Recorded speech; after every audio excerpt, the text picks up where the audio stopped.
Alerta contra a violência sexual. Conselheiros tutelares discutem assunto com estudantes para evitar novos crimes. Somente este ano foram registrados 18 casos de abuso na cidade. No ano passado, foram 40. Rali na Prefeitura. Poder Público de Joinville registra ocorrência contra atos de vandalismo. A Procuradoria-Geral do município registrou um boletim de ocorrência aqui na 3ª Delegacia de Polícia Civil de Joinville.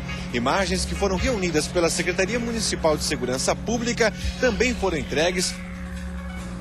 Mobilidade Urbana. Fórum discute projetos e aplicação de impostos para melhorar o trânsito na cidade. Que ela termine em 2014, mas quero ter esperança de vê-la concluída a reforma em 2015. Portabilidade de crédito. Clientes podem transferir financiamentos de um banco para o outro. Tomate mais caro. O preço volta a subir nos supermercados de Santa Catarina. Tem dia que está um preço, outro dia está outro, né? Não tem como uma família com uma baixa renda botar um tomate na mesa, né? O Notícias da Redação desta terça-feira está começando agora.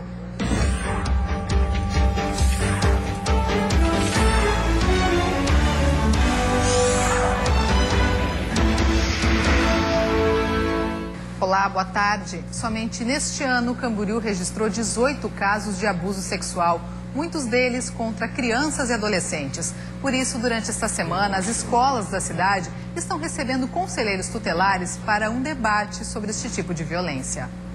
Estupro, pedofilia, abuso sexual. Casos que envolvem esses crimes têm tirado o sossego de muitas famílias em Camboriú. Devido ao alto índice de ocorrências deste tipo na cidade, profissionais do Conselho Tutelar, Núcleo de Prevenção à Pedofilia e CREAS decidiram ir ao encontro de crianças e adolescentes para debater o assunto. Durante toda a semana, os conselheiros tutelares de Camboriú devem visitar as escolas do município com um único objetivo: alertar sobre a violência sexual. Somente este ano foram registrados 18 casos de abuso na cidade. No ano passado, foram 40. O que também chama atenção é o aumento do número de casos envolvendo a internet e, principalmente, as redes sociais. E por isso nós, enquanto educadores, temos que estar sempre orientando, investigando, conversando com os pais. Adolescentes do 6º ao 9º ano escolar participam da ação. Um assunto tão delicado e que ainda é tabu para alguns, é tratado com bastante clareza e até com bom humor. Tudo para atrair a atenção daqueles que precisam ficar alertas ao perigo, já que muitas vezes o criminoso reside junto com a vítima. Então, assim, a gente não pode dizer que todos vão representar da mesma maneira, cada um da sua forma, mas existem consequências que às vezes podem ser para a vida toda. Mês passado, um caso de estupro e pedofilia na região ganhou as manchetes dos jornais. Um homem de Brusque conseguia fotos comprometedoras de adolescentes e depois chantageava as garotas para que elas tivessem relações sexuais com ele. O homem foi preso e confessou que fez pelo menos 40 vítimas, muitas delas de Camboriú. Queremos evitar isso e essa semana, como é a semana de combate à exploração sexual, o tema escolhido realmente foi focado na internet. Rede de Atenção à Saúde Mental de Chapecó é destaque nacional. A cidade do Oeste foi a única do estado a receber a certificação. Plantar e regar as plantas, fazer artesanato, participar dos cursos de alfabetização e informática são algumas das atividades desenvolvidas na Rede de Atenção à Saúde Mental de Chapecó, que atende cerca de 600 pessoas por mês. Os trabalhos auxiliam na ressocialização dos pacientes e, consequentemente, na recuperação. Então, o objetivo dessas oficinas é concretizar, tá? Então, a gente vem, através disso, trazer um significado. E também é que não fique restrito só a ele. A gente procura com que essas atividades, elas saiam daqui de dentro. De acordo com o Ministério da Saúde, mais de 5.000 municípios oferecem este tipo de serviço no país. Chapecó destaca-se por possuir uma das mais bem estruturadas redes de atendimento, articulada e integrada com a atenção básica. Com o CAPS 24 horas, então nós temos 8 leitos onde os pacientes que necessitam, eles permanecem internados até 14 dias, depois podendo ir para a unidade de acolhimento, permanecendo até 6 meses, ou até mesmo num dos 124 leitos no total que existe para a região do Grande Oeste, para ficarem internados onde realizam a desintoxicação. Seu Nobel está há 3 meses na casa de acolhimento. Ele se recupera do alcoolismo. Enquanto isso, participa da oficina de artesanato. A minha vida, né, me trouxe aqui, né, mas estou me sentindo bem, né, cada vez mais, né. Durante o dia, os pacientes desenvolvem as atividades no Centro de Atenção Psicossocial e à noite vêm para a casa de acolhimento. Aqui eles podem ficar até 6 meses, de acordo com a orientação médica. O espaço aqui é para se representar o espaço de uma casa, né? As pessoas convivem, têm suas regras, a sua forma de conviver. Então, conforme diz e preconiza a própria portaria, esse é um espaço que ele deve reproduzir a vivência familiar. Em Lages, as câmeras que deveriam servir para coibir assaltos acabaram se tornando alvo de um ladrão. Mas o que o criminoso não pensou antes do furto é que o equipamento gravou a imagem dele. O registro vai ajudar a polícia a localizar o homem. Na imagem, o ladrão aparece escalando o muro, enquanto furta uma das câmeras. Em um momento de distração, ele deixa aparecer o rosto. Não satisfeito, ele furta a outra câmera que estava gravando toda a ação. O caso aconteceu nesta rua, no centro de Lages. As câmeras estavam colocadas neste muro. Os empresários utilizavam para fazer o monitoramento da rua. Para furtá-las, o suspeito utilizou uma cadeira. A cadeira ele pegou da outra garagem que tem ali embaixo, ali que é aberta, então ali tinha uma cadeira que ficava ali, ele pegou lá, veio aqui, e daí com o apuro ele deixou a cadeira embaixo. Seu Arno é um dos empresários da rua que ajudou na aquisição do equipamento de segurança, que foi comprado por lojistas da região. Nós não pegar elas de volta, vamos ter que colocar outras. O prejuízo vai ficar nosso só daí, né? Acreditamos que as imagens sejam muito auxiliadoras no sentido de poder trazer à tona a identidade do suposto autor dos fatos. E a Prefeitura de Joinville tenta identificar autores que cometeram ato de vandalismo no gramado do Poder Público. 2 veículos realizaram uma espécie de rally no local e o caso foi parar na polícia. As marcas no jardim da Prefeitura de Joinville são resultado de uma espécie de rally que ocorreu na madrugada de domingo. Nesse vídeo postado na internet, é possível ver como o gramado foi danificado. 2 caminhonetes chegam, sobem a calçada e em seguida parecem sincronizar algumas manobras. Os carros permanecem ali durante cerca de 30 segundos. A Procuradoria-Geral do município registrou um boletim de ocorrência aqui na 3ª Delegacia de Polícia Civil de Joinville.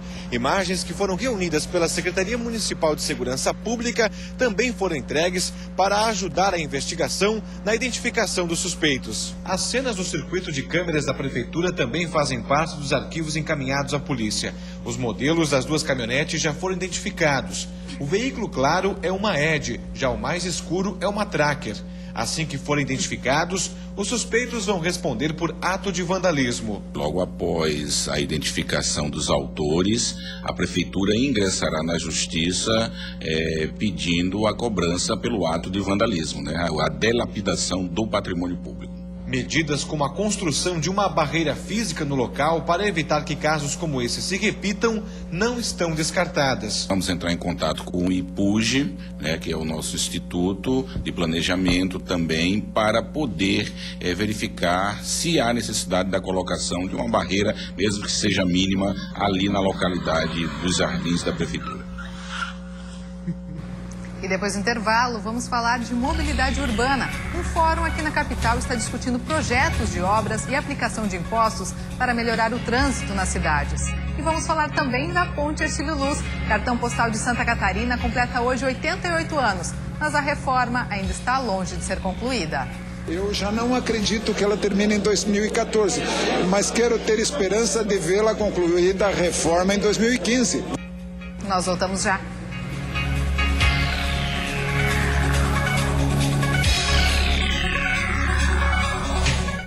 Notícias da redação. Oferecimento. Estamos de volta agora, 1h15. Vamos dar uma olhadinha no trânsito da capital. Temos imagens ao vivo das pontes que fazem a ligação ilha e continente. Trânsito intenso nos dois sentidos, principalmente na ponte Pedro Ivo, que dá acesso ao centro da cidade. Neste momento, 23 graus em Florianópolis. Impasse entre instituições adia mais uma vez o início das obras da quarta pista da BR-101 na região do Morro dos Cavalos, em Palhoça, na Grande Florianópolis. A audiência que aconteceu na tarde de ontem entre representantes do Ministério Público Federal e do Departamento Nacional de Infraestrutura de Transportes, o DENIT, terminou sem um acordo. O Ministério Público Federal pede a entrega do Plano Básico Ambiental e de estudos geográficos pelo DENIT em 3 meses e o início da obra ainda este ano. O DENIT defende que diversos itens negociados na última audiência foram cumpridos e que o prazo para a entrega da documentação ambiental seja de 5 meses. Uma nova audiência foi descartada e o processo deve correr judicialmente. O trecho do Morro dos Cavalos é considerado um dos mais violentos da BR-101. No ano passado foram registrados 65 acidentes e 8 mortes. Florianópolis está sediando uma edição especial do Fórum Internacional sobre Mobilidade Urbana. A edição Cenário Santa Catarina discute projetos de obras e aplicação de impostos específicos diretamente para este setor. O caos da mobilidade urbana continua gerando debate. Um dos mais importantes deles acontece hoje na Assembleia Legislativa do Estado. A edição especial Cenário Santa Catarina do Fórum Internacional sobre Mobilidade Urbana reúne especialistas do assunto e representantes de várias esferas do governo. Entre os temas discutidos está a alocação de 10% da arrecadação de impostos sobre os combustíveis para aplicação no sistema de transporte urbano. A mobilidade urbana é muito ampla, então nós precisamos começar com coisas básicas. Primeiro, melhorar as calçadas, dar condições para os deficientes físicos poderem fazer uso do deslocamento a pé. Nós temos que implantar um sistema de transporte coletivo confiável, confortável, que seja capaz de atrair o usuário em detrimento do uso do veículo particular. O Ministério das Cidades esteve presente no evento e destacou uma lei de 2012 que obriga os municípios com mais de 20 mil habitantes a apresentarem seus planos de mobilidade urbana até janeiro do ano que vem. Caso contrário, esses municípios, que são a maioria no país, vão ficar sem verba federal para obras neste setor. Muitos municípios têm, sim, trabalhado e começado a preparar os seus planos. A gente não está recebendo, porque a gente vai receber no momento em que eles se cadastrarem para obter recursos. Projetos especiais como o teleférico e faixas exclusivas para ônibus foram apresentados como facilitadores da mobilidade urbana de Florianópolis. Até o fim do dia, especialistas de outros estados brasileiros apresentarão propostas que podem ser implementadas em Santa Catarina para diminuir o impacto que a falta de planejamento no trânsito causa na qualidade de vida do cidadão. Debates são importantes para que as pessoas tenham ideias, né? Para que façam bons projetos e depois a gente consiga realmente implantar a infraestrutura necessária para o transporte coletivo e para o transporte não motorizado nas cidades. O principal cartão postal de Santa Catarina completa hoje 88 anos. Para marcar a data, a Associação Catarinense de Engenheiros e a Associação Catarinense de Imprensa promoveram um debate com o objetivo de cobrar os prazos de revitalização desse monumento histórico. Inaugurada em 1926, a Ponte Hercílio Luz é uma das maiores pontes penses do mundo e a maior do gênero no Brasil. A construção dessa enorme estrutura de metal levou 4 anos para ser concluída e, na época, foi a primeira ligação entre a ilha e o continente em Florianópolis. A ponte foi projetada e construída pelo governador Hercílio Luz, que não viveu para ver ela ser inaugurada, mas batizou com seu nome esse belo monumento arquitetônico. Hoje a ponte completa 88 anos, mas há mais de 30 ela deixou de receber veículos para ser contemplada apenas como cartão postal. Desde que foi fechada, a estrutura passa por reformas e representantes da sociedade defendem que ela volte a servir como alternativa para a mobilidade urbana da capital. A expectativa não só como cartão postal, mas também como uma alternativa ao problema da mobilidade urbana. Durante a semana ela vai voltar a ser um equipamento importante para dar fluidez ao nosso trânsito e durante o final de semana vai ser transformado num espaço cultural. Para marcar o aniversário da ponte, a Associação Catarinense de Engenheiros Bancos e a Associação Catarinense de Imprensa promoveram um debate hoje com o objetivo de cobrar os prazos de revitalização. Eu acho que todos são responsáveis, inclusive nós da imprensa, que temos o dever de cobrar permanentemente. A empresa responsável pela reforma divulgou que pretende entregar a ponte de volta ao tráfego de veículos até o final de 2014. A revitalização prevê a construção de uma estrutura provisória de sustentação, permitindo que o vão central receba manutenção sem correr o risco de um colapso. Uma intervenção que desafia a engenharia. Justamente por essa dificuldade, especialistas não acreditam que essa promessa será cumprida dentro do prazo. Para fazer essa reforma é muito mais complexa. O risco de desabamento da ponte e tudo tem que se cuidar muito. Eu já não acredito que ela termine em 2014, mas quero ter esperança de vê-la concluída a reforma em 2015. Você vai ver a seguir: portabilidade de crédito. Clientes podem transferir financiamentos de um banco para o outro. E você vai ver também tomate mais caro. O preço volta a subir nos supermercados de Santa Catarina. Tem dia que está um preço, outro dia está outro, né? Não tem como uma família com uma baixa renda botar um tomate na mesa, né? Nós voltamos em 1 minuto.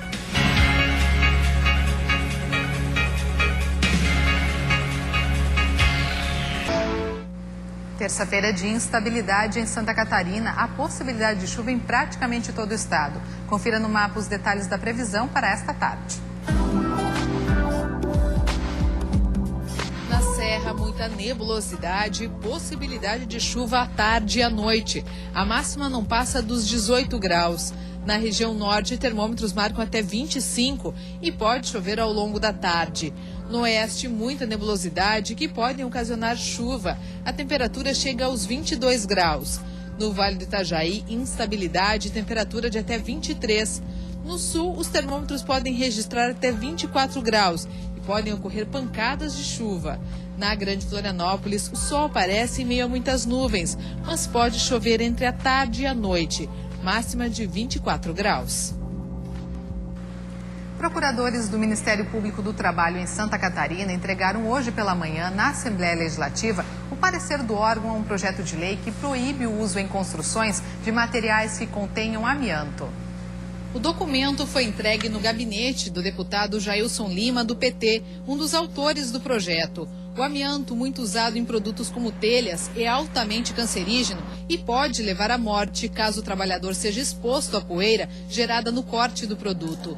6 estados brasileiros e outros 66 países já proibiram o uso de artefatos que contenham esse mineral, inclusive exigindo que o frango importado do Brasil seja criado em aviários construídos com telhas sem amianto. O projeto segue agora para análise dos demais deputados, para depois ser votado no plenário da Alesc. Desde o início deste mês, o brasileiro tem à disposição a oportunidade de migrar um financiamento de um banco para o outro. Porém, muita gente ainda desconhece o novo serviço. O termo portabilidade sugere a migração de algo de um lugar para outro. Os brasileiros já estão acostumados com a portabilidade numérica, onde o número do celular pode ser transferido de uma operadora para outra. Agora, o mesmo pode ser feito com o financiamento bancário, mas pouca gente sabe disso. Portabilidade de crédito, você sabe o que significa? Eu não sei te dizer corretamente, mas acredito que seja algum crédito que tu possa ter em um banco, não sei te dizer, não. Portabilidade, que eu saiba, é tu vir num banco e transferir a tua conta para outro banco. Disponível desde o início deste mês, a portabilidade de crédito permite que o cidadão transfira o saldo devedor de um financiamento que tem em um banco para uma outra instituição financeira, que lhe ofereça uma taxa de juros menor. Você tem uma dívida com um banco, vamos simplificar aqui com um valor de 100 mil reais. E você tem um prazo de 120 meses uma taxa de juros de 11%. Se o outro banco lhe oferecer uma taxa de juros de 9%, você vai migrar para o outro banco, mas a sua dívida permanece 100 mil reais, o seu prazo permanece o mesmo, de 120. O que vai reduzir, nesse caso, é apenas a taxa de juros. A partir do momento em que o cliente solicitar a portabilidade de crédito, o banco tem até 24 horas para entregar o contrato do financiamento. Além disso, a instituição financeira tem até 5 dias para apresentar uma contraproposta e tentar manter o cliente no banco. Para esse advogado especialista em direito bancário, a portabilidade vem para beneficiar a população, que antes ficava presa a uma instituição financeira durante anos. Segundo ele, o país vive uma época de diminuição nas taxas de juros para crédito. E quem tem um financiamento longo, fechado há alguns anos, pode aproveitar o momento. O que vai refletir na população é a possibilidade de negociar, é a possibilidade de buscar juros mais baratos, é a possibilidade de buscar melhores condições de pagamento. Então, com certeza, ela é bastante benéfica, até porque a instituição financeira não pode se negar a fazer a portabilidade. E o tomate volta a ser vilão nos supermercados de Santa Catarina. No ano passado, a inflação fez o valor disparar. Agora, o clima tem influenciado na safra e quem paga o preço é o consumidor. Muitos até já deixaram de comprar o tomate e encontraram outras alternativas para substituir o alimento. No início do ano, o quilo do tomate chegou a ser comprado por menos de R$2 e agora é encontrado por até 3 vezes mais. O consumidor tem pensado bastante antes de comprar o produto. Uma hora é o tempo, outra hora é uma data comemorativa, a gente nunca sabe o que espera, o que vai variar, né? Mas está muito alto, a gente tem que diminuir o consumo e pesquisar. Muitas vezes é só na hora da balança que o consumidor percebe a diferença.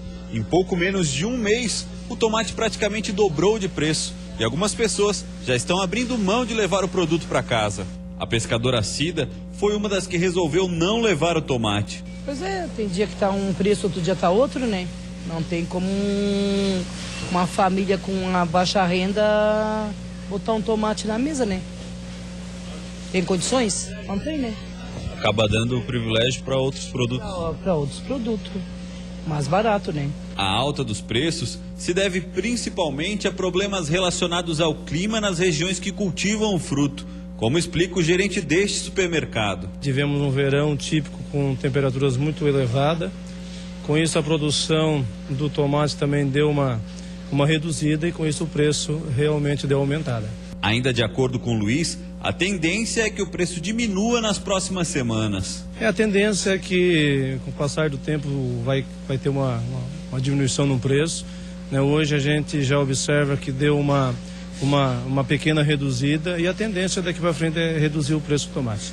Mas enquanto o preço não cai, o jeito é usar a criatividade. Tu vai até aprendendo novas receitas, né, para poder diminuir o consumo. Quando está nesse preço, eu diminuo o consumo. A gente fica por aqui, você fica agora com o programa Olhares. Uma ótima tarde para você e até amanhã.